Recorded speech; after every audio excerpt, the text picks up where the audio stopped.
Hello friends, आज हम ये पार्ट फर्स्ट का पॉलिटिकल साइंस में राजनीतिक विकास की बात करते हैं। ये पार्ट फर्स्ट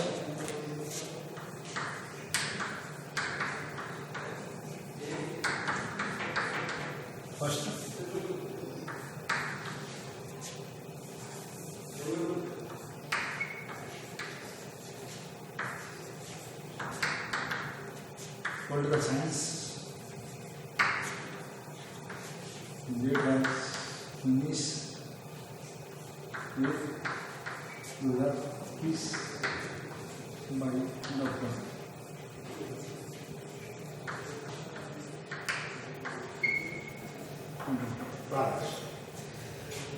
तो सब्जेक्ट टॉपिक नाम है राजनीतिक विकास।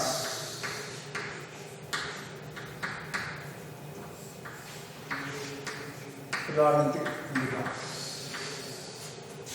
Political development.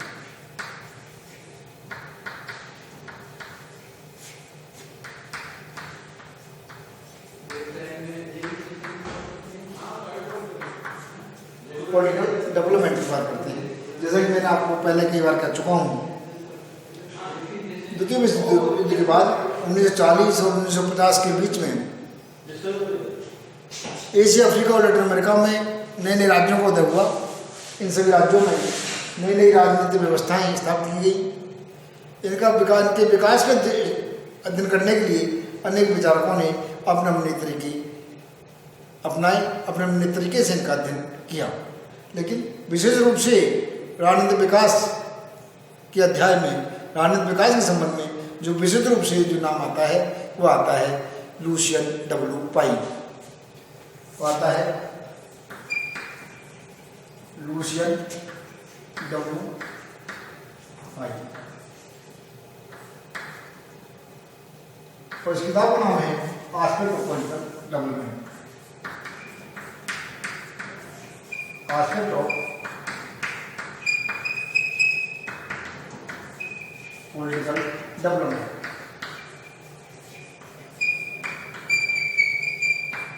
इस किताब का नाम है। दूसरा नाम आता है सैमुअल हंटिंगटन का नाम आता है सैमुअल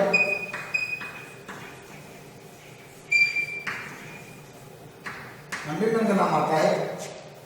और हंटिंगटन की किताब का नाम है, दो बुक्स लिखी हैं, दोनों में बताता हूँ आपको। Political development,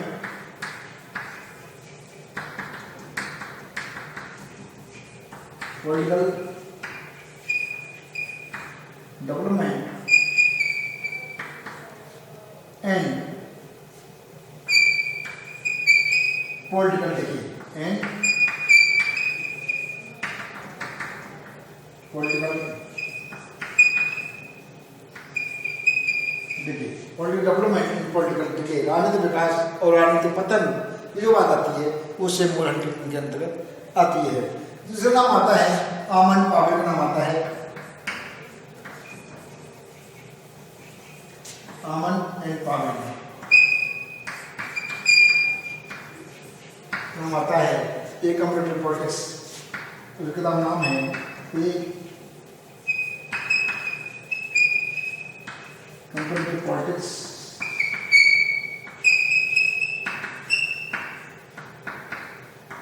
politics in development approach.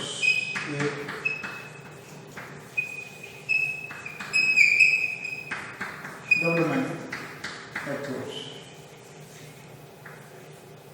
इस तरह से हम तीन किताब के नाम लेते हैं। तीनों ने विचारकों ने, वैसे तो बहुत सारे विचारकों ने अपने अपने तरीके से राजनीतिक विकास को प्रभावित करने का प्रयास किया है। उनमें मैं कुछ नाम आपके सामने बताने का मैं प्रयास करता हूँ। नाम थोड़े कठिन हैं, इसलिए आपको भी ये सारे नाम ध्यान में रहने चाहिए।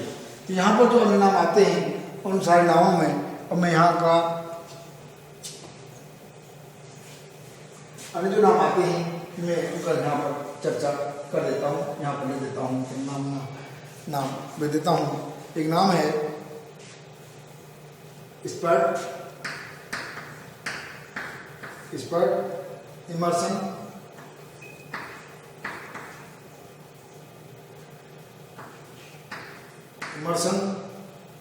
कोलमैन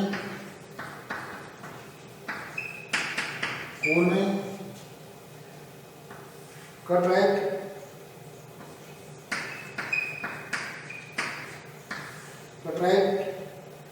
रोस्टो,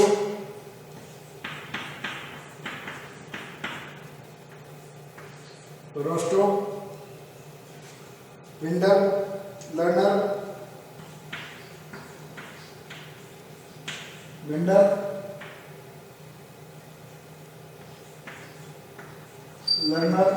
और एक नाम हमारा गुन्नार मेडल नाम आता है, गुन्नार मेडल। इस तरह से इतने सारे नाम आते हैं। इन सभी विचारकों ने अपने अपने तरीके से राजनीतिक विकास को परिभाषित करने का प्रयास किया है। Spart, Emerson, Coleman, Cutright, Rostow, Winder, Lerner, Gunnar Myrdal, इन सभी विचारकों ने इन विकासशील एशिया, अफ्रीका और लैटिन अमेरिका के विकासशील देशों में अपने अपने तरीके से विकास को परिभाषित करने का प्रयास किया है। लेकिन लुशियन पाई ने इन सभी के परिभाषाओं में या सभी के राजनीतिक विकास के अध्ययन में कोई न कोई कमी निकाली है। अब यहाँ पर थोड़ा सा मैं राजनीतिक विकास के पैटर्न की मैं बात करता हूँ, किस तरह का पैटर्न हुआ।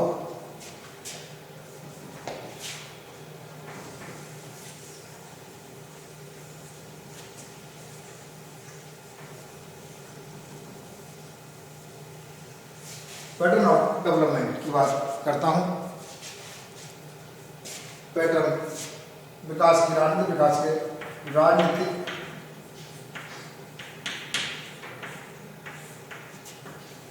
विकास का प्रतिमान,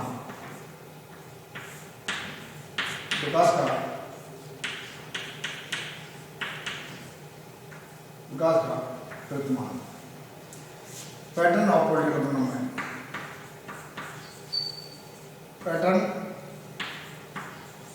पैटर्न्स ऑफ पॉलिटिकल डेवलपमेंट।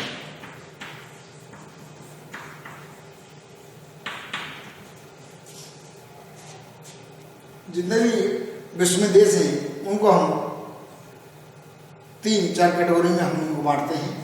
पहला जो बात आता है वो है आपका डेवलप्ड स्टेट, विकसित देश। पहला जो आता है वो है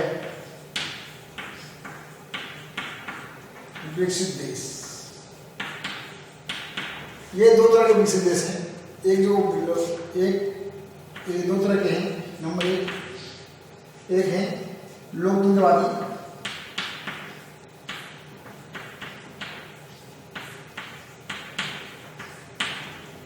समूह, लोकतंत्रवादी देश, और दूसरे हैं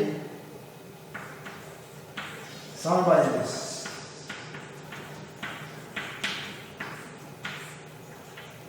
साम्यवादी देश दो तरह के देश हैं। दूसरा जो आता है वो आता है विकासशील देश।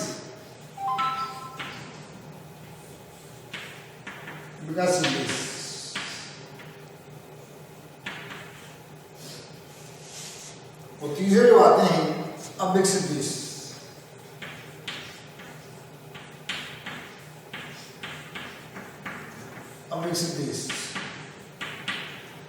तो हमने विश्व के देशों को 3 भागों में बांटा।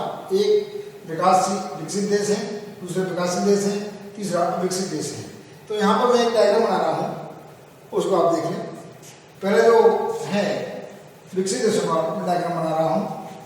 इस तरह से विकसित देशों का मैं डायग्राम बना रहा हूँ, वो आप एक बार देख लें।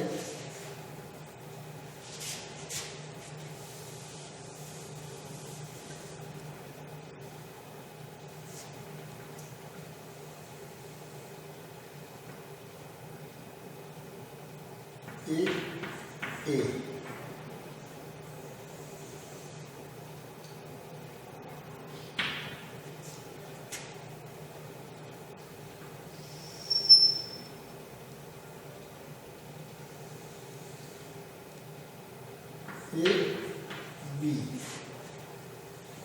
तीसरा है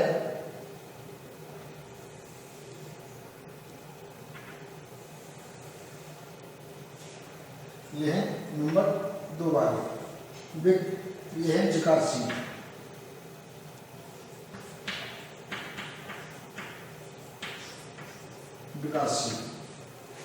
और ये है 3 नंबर वाले अविकसित। अविकसित देश। तो कहने का मतलब ये है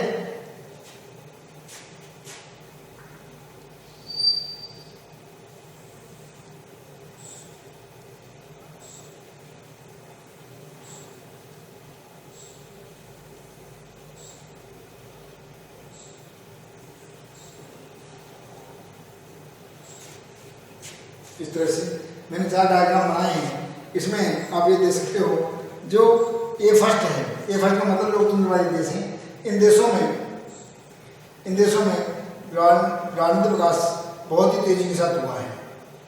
इन देशों में राजनीतिक विकास बहुत ही तेजी के साथ हुआ है। इसके बाद जो विकसित देश आए हैं वो साम्यवादी देश आए हैं, उन्हें विकास हुआ है, लेकिन लोकतंत्रवादी देशों से थोड़ा सा कम हुआ है। विकास हुआ है लेकिन लोकतंत्रवादी देशों से थोड़ा सा कम हुआ है। दूसरे नंबर पर आप देख रहे हैं ये विकासशील देश है। विकासशील देशों में भारत भी आता है और अन्य देश भी आते हैं। इन्होंने भी विकास, इन देशों में भी विकास हुआ है और इन देशों में विकास हुआ है, लेकिन बहुत धीमी गति से विकास हुआ है, हो रहा है। आप स्वयं आप जान सकते हो 1950 का जो भारत था वो आज का भारत है, काफ़ी अंतर आपको नजर आता है। ये मान सकते हो 1950 में भारत यहाँ था तो आज 1920 और 21 में भारत यहाँ पहुँच गया। इतना डेवलपमेंट की विकास की यात्रा इसने इस तरह से धीमी गति से अपनी परिस्थितियों के माध्यम से, अपनी परिस्थितियों से प्रभावित होकर के विकास की यात्रा को निरंतर रूप से आगे बढ़ा है और विकसित हुआ है। तीसरे नंबर पर जो है वो अविकसित देश हैं, जो कभी यहाँ पर कभी लोकतंत्र होता है और कभी लोकतंत्र नीचे गिर जाता है।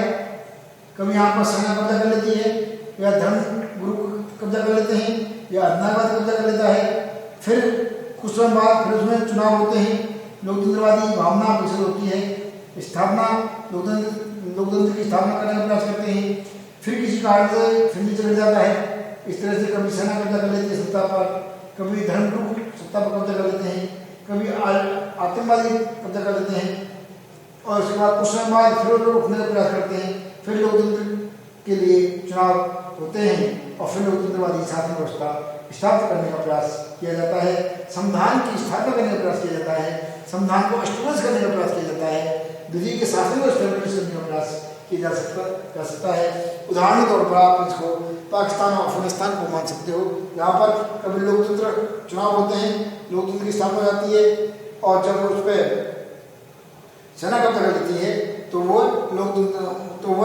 राजनीतिक पतन हो जाता है और फिर कुछ समय बाद फिर लोकतंत्र स्थापना होती है, फिर सरकार बनती है, फिर उसमें कहीं धर्मगुरु कब्जा कर लेते हैं या तालिबान जैसा आतंकवादी संगठन कब्जा करने का प्रयास करता है। इस तरह से आप इसको अलग विकसित देशों में इस तरह से ये ऊपर नीचे चलता रहता है। ये विकास है, इसको ऊपर वाले को आप विकास कहेंगे, इसको विकास कहेंगे और इसको आप पतन कहेंगे, इसको आप पतन कहेंगे। ये राजनीतिक विकास है और ये राजनीतिक पतन है।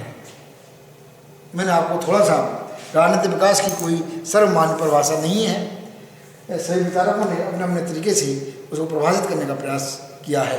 धन्यवाद। आगे बात कल बात।